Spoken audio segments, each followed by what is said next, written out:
Northeast Georgia Medical Center Gainesville broke ground on their new green tower over 2 years ago in 2022. Now they're nearing completion, and on Tuesday they did a day-in-the-life walkthrough scenario to get their staff acquainted with the new area and the new technology. The three emergency scenarios are one is a trauma patient, one is a emergency surgery patient, and one is an OB patient. So we're basically just kind of testing out our workflows. Dr. Vassie said that the practice runs will continue to get more complex before fully opening the tower in February. The tower will be fitted with an expansive emergency room with garage doors for patients to get into rooms and a helipad on the roof to get patients in and out quickly. And so that's going to save for those helicopter really critical patients that are coming in by air.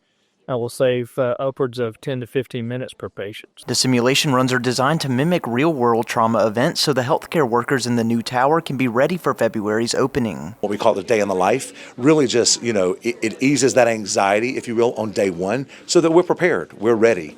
They're simulating this exercise right now so that we can make sure, one, what's the travel path so that we know we're practicing that in advance and we know the closest way to get to the CVICU from the operating room. Two, we want to make sure all of the technology is working. Downs also said that the new tower will feature the latest in health technology. With this new tower came all new equipment, the latest and greatest state-of-the-art equipment. So some of these beds, matter of fact, all the beds in the new tower are brand new beds.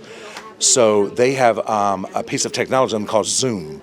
And so we're getting used to that because, as we talk about nurse well-being and caregiver well-being, technology has advanced such that no longer do we have to push all these beds. So now they're motorized with a Zoom feature that will enable, nurses and other caregivers to save their backs and, reduce work injuries and things of that nature. That state-of-the-art equipment paired with the new tower cost Northeast Georgia Health System $538 million.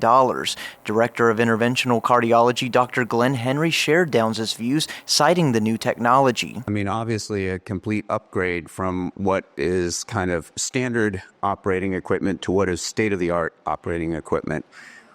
So we can do just about any procedure here that can be done anywhere in the world right now based on what we have here. The Green Tower is set to open February 8th, with the Cath Lab set to open February 10th. It's the latest addition for a health center that continues to grow alongside its community. For Access WDUN, I'm William Daughtry.